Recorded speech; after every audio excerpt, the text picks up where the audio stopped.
Time में जितने छोटे नोट्स होते हैं ना उतना कॉन्फिडेंस बढ़ाते हैं। रिजल्ट जल्दी खत्म होता तो अपने लगता है यही खत्म हो गया, यही खत्म हो, याद तो नहीं होगा, पर कॉन्फिडेंस है ना बहुत बड़ी चीज होती है यार। और कॉन्फिडेंस आ जाता तो लगता है हो गया हो गया हो गया। मैं 2012 में जब पीटी था तो मैं 2010 वाला मेंस लिखा हुआ था, 12 वाला जब प्री आया तो 12 वाले प्री से पहले पढ़ाई नहीं की। ये अपने अलग कॉन्फिडेंस में रहते, अपने लगता है 10 में ही पास हो गया था, बीए फाइनल में ही पास कर गए थे, 1.5 महीने पढ़ के पास कर गए थे, तो इस बार तो हो ही जाएगा। वो कोई 7 जुलाई को प्री होना था 2012 के, तो पहले तो एकदम ही नहीं पढ़े, 1 जुलाई के आसपास पढ़ाई शुरू की थोड़ी सी। और वो थोड़ा सा हमारा किस्मत काम कर रही थी कि 7 जुलाई से बढ़ा के 14 जुलाई कर दिया, 7 दिन का सरकार ने आगे बढ़ा दिया। तो अब 13-14 दिन में जितना पढ़ा गया उतना पढ़ लिया। पर पहले आप एकदम नहीं पढ़े हुए होते तो फिर जैसा पढ़ा जाए उतना ही पढ़ा जाता है। फिर दिमाग में उस टाइम ये बातें ज्यादा आती थी कि यार नोट्स से कुछ ही नहीं होगा। स्टूडेंट आपकी लाइफ में भी आती है, अपने को ये भी पढ़ लेना चाहिए, वो भी पढ़ लेना चाहिए। और फिर तब हम ऑप्शनल दिया करते थे, तो ऑप्शनल के अंदर लोग कहते भी थे कि यार तू तो खाली नोट्स पढ़ता है, वो फलाना बंदा 7 साल से ऑप्शनल की तैयारी कर रहा है, उसने तो 3 का मेंस भी दिया था, 7 का मेंस भी दिया था, 8 का दिया था, 10 का दिया था, 12 का दे रहा है इस बार। और पहले सारे भूमि होते भी ऐसे। या अब आपके हुआ है कि आपके फर्स्ट अटेम्प्ट में सिलेक्शन हो जाते हैं, पहले फर्स्ट अटेम्प्ट में तो हम मान के चलते थे कि इस बार तो नहीं होगा, इस बार तो एक्सपीरियंस लेंगे, अगली बार सिलेक्शन करवाएंगे, ये पक्का पक्का ही हुआ करता था। तो प्री वाले जैसे 14 को पेपर है तो 13 वाले दिन मेरी सुबह से टांगे दूजनी शुरू, और मुझे लगे तेरे को तो ये भी नहीं आ रहा, तेरे को तो ये भी नहीं आ रहा। शाम को मेरे को दिलीप सर ने फोन किया, तब तक मैं थोड़ा सीनियर हो गया था। सर ने फोन तो इसलिए किया कि तेरा सेंटर कहाँ है, जयपुर में, यदि नजदीक सेंटर है तो पेपर होते फटाफट स्प्रिंग बोर्ड आ जाना ताकि आंसर की बनाएंगे, एक पेपर चाहिए आंसर की बनाने के लिए। अब भी फोन करते हैं प्री वाले जो बच्चे होते हैं उनको कह के रखते हैं भाई नजदीक सेंटर हो तो फटाफट अपने कोचिंग आ जाना, तो आंसर की बना लेंगे पेपर को देख के।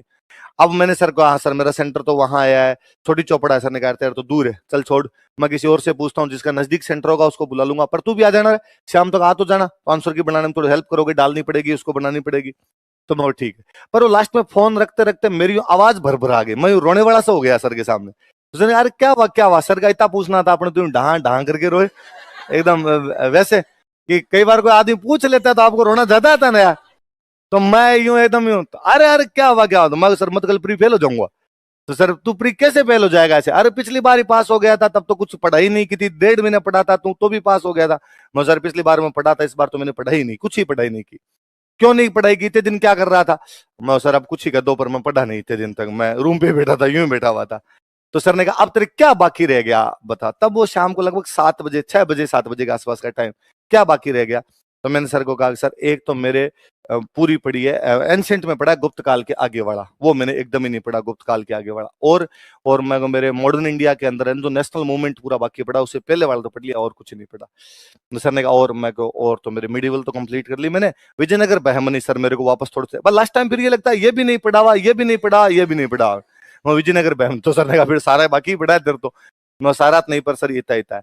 तो सर ने कहा कि मेरे वाले जो 3 रजिस्टर है, एंशिएंट, मिडिवल और मॉडर्न, तू कितने घंटे में कर सकता है। तो मैंने कहा आप वाले तीनों रजिस्टर मैं 4 घंटे में निपटा देता हूँ, पूरी हिस्ट्री निपटा देता हूँ, सिंधुगढ़ सभ्यता से लेके 47 का इंडियन इंडिपेंडेंस एक्ट मेरे लिए 4 घंटे की बात है। आप वाले नोट्स सर मेरे पतले से नोट्स हुआ करते, तो तू पढ़ता क्या। तो मैं वो यूनिक गाइड आती थी एक मोटी सी, तो यूनिक गाइड पढ़ता रहता हूँ। सर ने कहा छोड़ उसके गोली मार यूनिक गाइड के, मेरे वाले नोट्स में ये जो चीजें बताई ये कितनी घंटे में कर लेगा, मैं 2। तो जब पूरे में 4 घंटे में सल्टा देता हूँ तो आधा ही बचा होती तो मैं 2 घंटे में कर दूंगा। सर ने कहा 7 बजे 9 बजे सो जाना और 2 घंटे में फटाफट पढ़ दे। मैंने वो सारे पढ़ दिए। मगर सर इससे क्या होगा, अब सवाल बाहर से आ जाएगा। सर ने कहा सवाल अब जहां से आएगा आएगा, अब रात को तू कर भी क्या सकता है, और पहले पढ़ाई करनी थी थोड़ा डांटा यूं। फिर कहा इससे होगा ये, तेरा कॉन्फिडेंस बढ़ जाएगा, तुझे लगेगा मैंने पूरा सिलेबस कर लिया है ना, और कॉन्फिडेंस से पेपर पास होता है। राजवीर ये हौसलों की जंग है, किताबों से कब तक लड़ते घूमोगे रे, कॉन्फिडेंस आना चाहिए अंदर। मोटी अब भाई मेरे 9 बजे तक वो हिस्ट्री तो कंप्लीट हो गई, पर नींद फिर भी नहीं आए। अपने को लगे कि जीवड़ा सर ने भले कितना ही कहो पर पास तो तू नहीं होगा। आप बिलीव नहीं करेंगे, अगले दिन मेरे हिस्ट्री में 100 में से 97 क्वेश्चन सही थे। हालांकि वो पेपर बेहद सिंपल था, उस साल हमारे खूब सारे लोगों के 92, 93, 89, 90 ऐसे क्वेश्चन सही थे, पर 97 तो एक्सेप्शन था। कि मैं 97 ही क्या 98 थे शायद, एक क्वेश्चन आरपीसी ने डिलीट किया था, उसके अंदर एक डिलीट किया था, 2 मेरे गलत थे, तो मेरे वो लास्ट में जाके 96 हो रहे थे, 192 नंबर थे उस पेपर के अंदर। तो शाम को मेरे को दिलीप सर ने फोन किया वापस, मैं गया ही नहीं, वो पेपर सर ने मना कर दिया था, तो मैं गया ही नहीं, मैं आके सो गया। मेरा पूरी रात की नींद थी, मैं 4 बजे सोया था, सुबह जाके 9 बजे के आसपास तो पेपर ही था।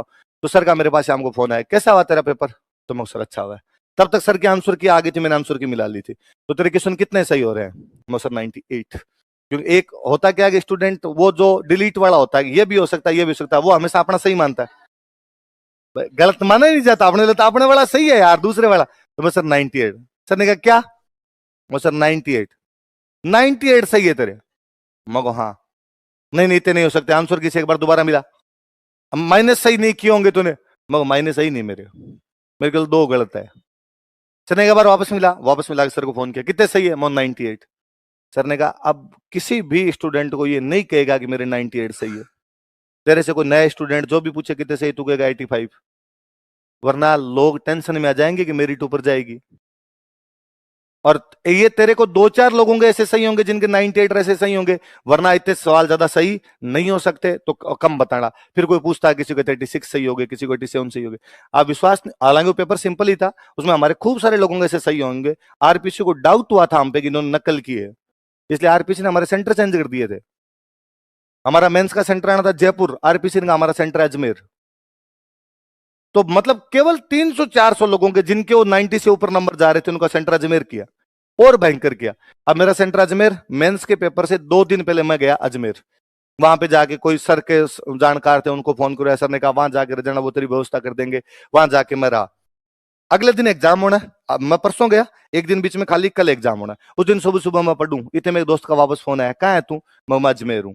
अजमेर क्यों है? तो मैं यार तेरे को बताया था ना यार, हमारे वो 300-400 लोगों के सेंटर इन्होंने अजमेर टिका दिए, आरपीसी ने वापस चेंज करके जयपुर किए हैं। आरपीसी लगा कि ये सेंटरों में सेटिंग करते हैं, इसलिए उन्होंने पहले अजमेर टिकाया। अब मैं उस दिन वापस भाग के वापस यहाँ जयपुर आया, फिर यहाँ जयपुर पेपर थी। तो ये वो सर वाली बात मुझे आज भी याद आती है कि लड़ाई केवल कॉन्फिडेंस की है। जब आप में कॉन्फिडेंस होता है तब तो आपको नहीं आता है वो सवाल भी लिख देते हो, और तुक्का मारते हो वो भी सही होता है।